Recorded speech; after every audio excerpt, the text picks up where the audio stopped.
ఓం సాయిరామ్. అందరికీ నమస్కారమండి. అందరూ ఎలా ఉన్నారు ఫ్రెండ్స్?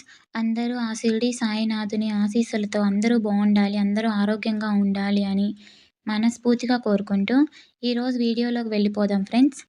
అంతకన్నా ముందు మన ఛానల్‌ని ఎవరైనా కొత్తగా చూస్తున్నట్లయితే మన ఛానల్‌ని సబ్స్క్రైబ్ చేసుకోండి ఫ్రెండ్స్. సద్గురు సాయి 77. అలాగే మన వీడియో నచ్చితే ఒక చిన్న లైక్ చేయండి ఫ్రెండ్స్. ఈరోజు బాబాగారు మన కోసం ఒక చక్కటి సందేశాన్ని తీసుకొచ్చారు ఫ్రెండ్స్. అది ఏంటో బాబాగారి మాటల్లోనే తెలుసుకుందాం. బయట యుద్ధము, అలజడి, గందరగోళం, ఆధ్వాన్న పరిస్థితులు చుట్టుముట్టి ఉన్నప్పటికీ సర్వశక్తివంతుడైన బాబా తన 2 చేతులు మన చుట్టూ వేసి రక్షణ కల్పిస్తారు. ఆయన రక్షణలో ఉన్న మనకు భయం, బాధ పోయి మనసు ప్రశాంతంగా ఉంటుంది.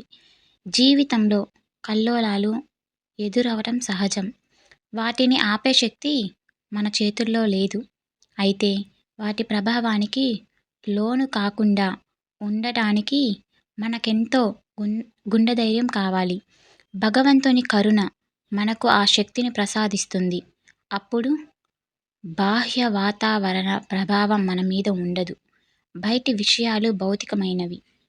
వాటి బాధ ఎలాగూ తప్పదు. మనం ఎంత తాపత్రయపడినా ఆ పరిస్థితులను మార్చలేము అని మనకు అనిపిస్తుంది. కానీ ఆ బాధను తట్టుకునే శక్తిని బాబా దయ వలన పొందవచ్చు. మనస్సును, హృదయాన్ని కూడా కష్టపెట్టటం ఎందుకు అనే తెలివిని కూడా బాబాయే ప్రసాదిస్తారు. అప్పుడు అంతా బాబా చూసుకుంటారనే నిశ్చింత కలుగుతుంది. దానితో మిన్ను విరిగి మీద పడ్డా చలించక ఇంతే కదా, నాకేం పరవాలేదు, బాబా ఉన్నారు అని నిశ్చింతగా ఉండగలం.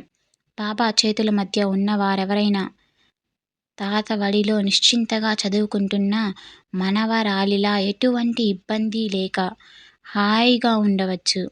అప్పుడు ధ్యానానికి, చదువుకి, సాధనకి మరి దేనికి ఆటంకం ఉండదు. బాబా రక్షణలో ఉన్నప్పుడు హృదయంలో ప్రశాంతత ఏర్పడుతుంది. దానిని ప్రసాదించగలవారు బాబా మాత్రమే. ఈరోజు మన వీడియో నచ్చితే ఒక చిన్న లైక్ చేయండి ఫ్రెండ్స్. ఓం సాయిరామ్. మన టెలిగ్రామ్ ఛానల్లో ఆఫర్కి సంబంధించిన డీల్స్ గురించి పోస్ట్ చేస్తాము. ఎవరికైనా ఇంట్రెస్ట్ ఉంటే జాయిన్ అవ్వండి ఫ్రెండ్స్. లింక్ డిస్క్రిప్షన్లో ఇస్తాను. ఓం సాయిరామ్.